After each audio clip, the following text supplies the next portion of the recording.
Hello, আসসালামু আলাইকুম রহমতুল্লাহি আবরাকাতু।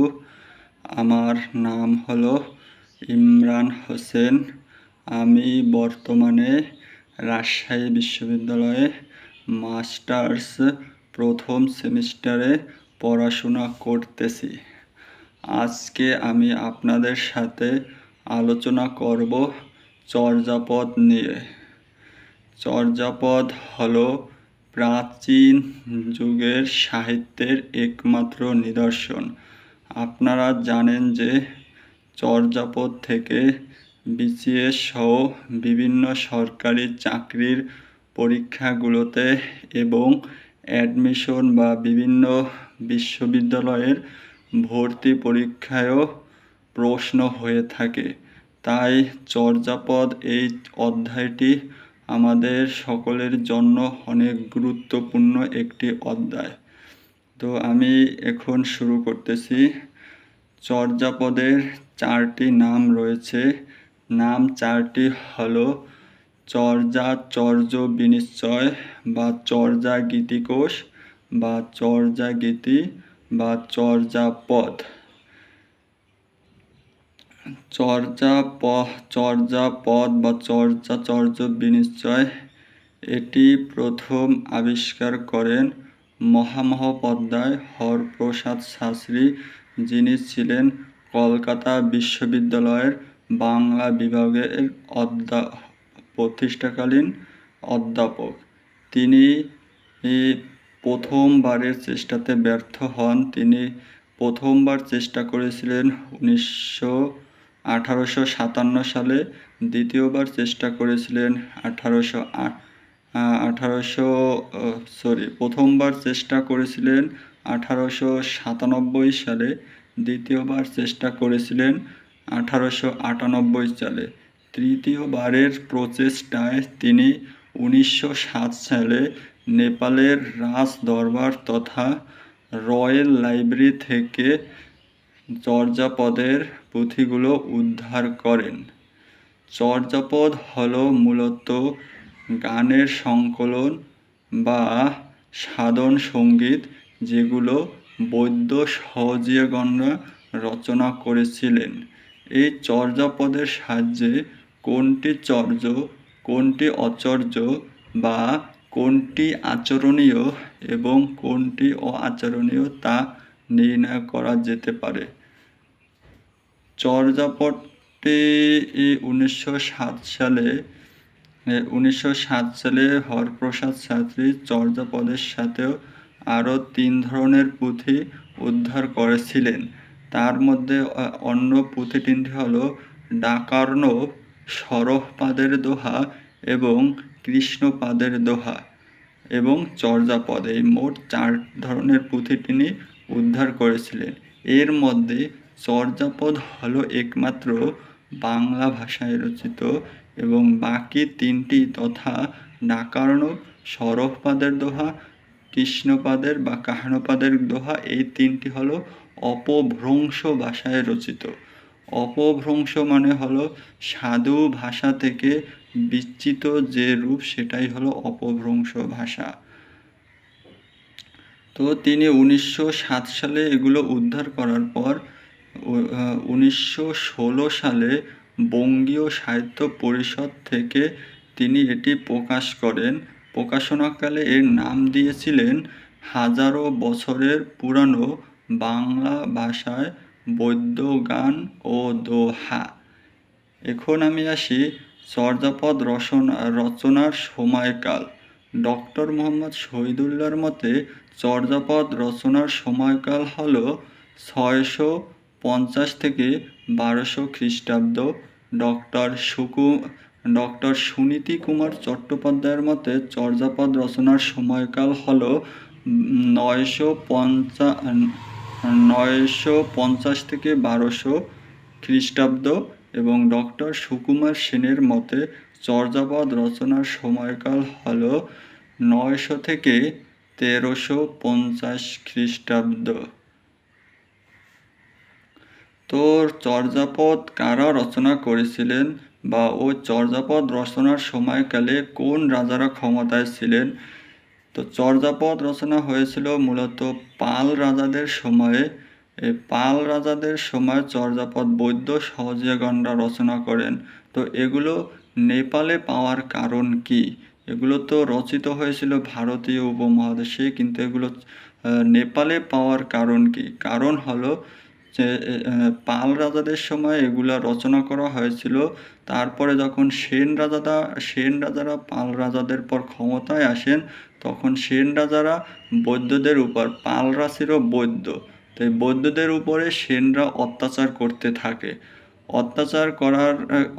করতে থাকে। এরপরে যখন সেনদেরকে পরাজিত করে ইখতিয়ার উদ্দিন মোহাম্মদ বিন বখতিয়ার খিলজির মাধ্যমে মুসলমানরা শাসন ক্ষমতায় আসে, তখন মুসলমানদের শাসনের ভয়ের কারণে বৌদ্ধরা তাদের পুঁথিপত্র নিয়ে নেপাল, তিব্বত, ভুটান এইসব দেশে পালিয়ে যায়। এ কারণে চর্যাপদগুলো নেপালের রাজদরবারে পাওয়া গিয়েছে। তো এখানে চর্যাপদে পদকর্তা কতজন? ডক্টর মোহাম্মদ শহীদুল্লাহর মতে চর্যাপদের পদকর্তা মানে যাহারা চর্যাপদের পদ লিখেছেন বা লাইনগুলো লিখেছেন তাদেরকে পদকর্তা বলা হয়। শহীদুল্লাহর মতে হলো 23 জন এবং ডক্টর সুকুমার সেনের মতে এর সংখ্যা হলো আপনার 24 জন। এখন আর যে পদ কতগুলো? ডক্টর মোহাম্মদ শহীদুল্লাহর মতে চর্যাপদের পদ সংখ্যা, একটা হচ্ছে পদকর্তা আর একটা হচ্ছে পদ সংখ্যা। যারা পদ লিখেছেন তাদের বলা হয় পদকর্তা, আর পদকর্তারা যে পদগুলো লিখেছেন সেগুলোকে বলা হয় পদ। এই পদ সংখ্যা ডক্টর মোহাম্মদ শহীদুল্লাহর মতে হলো 50টি এবং সুকুমার সেনের মতে পদ সংখ্যা হলো 51টি। এখন ডক্টর মোহাম্মদ শহীদুল্লাহর মতে 50টি পদ, এর মধ্যে আপনার 3টি পদ পুরো পাওয়া যায়নি এবং একটি পদের অর্ধেক পাওয়া গেছে। মোট 47টি পদ উদ্ধার করা গিয়েছে 50টি পদের মধ্যে। এর মধ্যে উদ্ধার করা যায়নি 23 নং অর্ধেক, 24, 25 নম্বর এবং 48 নম্বর পদ। এই 3.5টি পদ উদ্ধার করা যায়নি। 23 নং পদটির রচয়িতা ছিলেন আপনার ভুসুকুপা।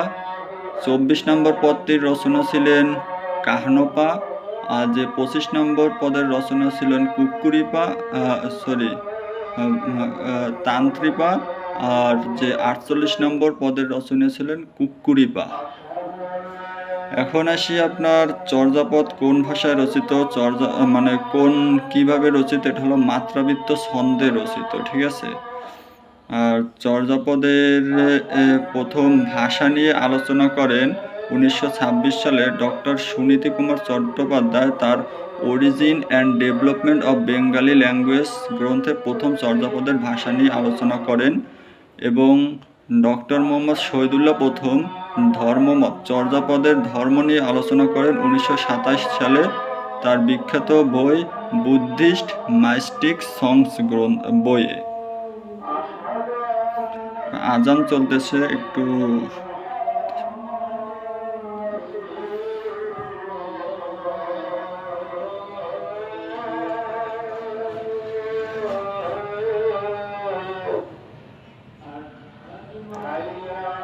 শুরু করতেছি। তারপরে তো ডক্টর মোহাম্মদ শহীদুল্লাহর মতে চর্যাপদের ভাষা হলো বঙ্গ কামরূপী, মানে গৌর প্রাকৃতের বঙ্গ কামরূপী। আর যে মহামহোপাধ্যায় হরপ্রসাদ শাস্ত্রীর মতে চর্যাপদের ভাষা হলো সন্ধ্যা বা সান্ধ্য ভাষা। সন্ধ্যা কি? সন্ধ্যা মানে হলো যখন অন্ধকার একটা অবস্থা থাকে, অর্থাৎ আফসা, মানে সন্ধ্যার সময় আপনার কিছুটা গোধূলি বা টুইলাইট, ওই সময় আপনার কিছুটা আলো থাকে আবার অন্ধকারও থাকে, মানে একদম আলো না একদম অন্ধকার না। ঠিক চর্যাপদের ভাষাটা হলো আলো আধারির মতো বা সন্ধ্যা ভাষা, যার কিছু অংশ বোঝা যায় আর কিছু অংশ বোঝা যায় না, যে ভাষাটা কোনো সুনির্দিষ্ট রূপ পায় না। এই জন্য মহামহোপাধ্যায় হরপ্রসাদ শাস্ত্রী বলেছেন চর্যাপদের ভাষা হলো সন্ধ্যা ভাষা বা সান্ধ্য ভাষা। এখন চর্যাপদের যদি কোশ্চেন আসে যে চর্যাপদের প্রাচীনতম কবিকে, তাহলে উত্তর হবে সবরপা। আর যদি কোশ্চেন আসে চর্যাপদের প্রথম কবিকে, প্রথম আর যে প্রাচীনতমর ভিতর পার্থক্য আছে। প্রথম কবি হলো লুইপা আর প্রাচীনতম হলো সবরপা। আর এই লুইপা, সবরপা এবং ভুসুকুপা এই তিনজন কবিকে বলা হয় বাঙালি কবি। বাঙালি কবি। আর চর্যায় যারা পদ রচনা করেছেন তাদের প্রত্যেককে বলা হয় মহাসিদ্ধ বলা হয়। এর চর্যাপদের ভিতর সবচেয়ে বেশি পদ রচনা করেছেন কাহনপা। কাহনপা রচনা করেছেন 13টি পদ। আর লুইপা তো আমি আপনাকে আগেই বলেছি, লুইপা হলো প্রথম পদটা রচনা করেছেন, এই জন্য তাকে আদি কবি বলা হয়, কিন্তু প্রাচীনতম কিন্তু সবরপাকে বলা হয়। তাহলে কাহনপা রচনা করেন সবচেয়ে বেশি 13টি, 8টি রচনা করেন ভুসুকুপা, আর আপনার তারপরে 4টি রচনা করেন সরফপা, 3টি রচনা করেন কুক্কুরিপা, আর 2টি করে রচনা করেন সবরপা, লুইপা এবং শান্তিপা। আর অন্য যে পদকর্তা আছে তারা প্রত্যেকে একটি করে পদ রচনা করেন। এর মধ্যে পদকর্তাদের যে আপনার 23 জনের নাম আছে, এর মধ্যে একজনের নাম হলো লারি ডম্বিপা। তার পদকর্তাদের মধ্যে তার নাম থাকলেও তার নামে কোনো পদ খুঁজে পাওয়া যায়নি চর্যাপদের ভিতর। এখন আসি আপনার যে চর্যাপদের চর্যাপদের প্রত্যেকটি পদকে টিকার মাধ্যমে বিশ্লেষণ করেছিলেন মুনিদত্ত। আর চর্যাপদকে তিব্বতী ভাষায় অনুবাদ করেছিলেন কীর্তিচন্দ্র। আর এই তিব্বতী ভাষার অনুবাদগুলো 1938 সালে প্রবোধচন্দ্র বাগচি উদ্ধার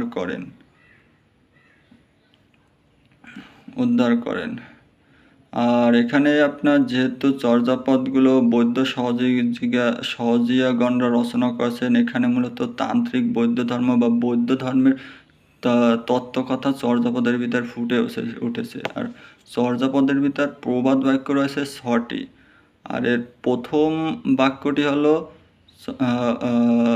চঞ্চল চিয়ে পৈঠা কা তরুবর, ভুলে গেছি প্রথম পার্টটা, সরি।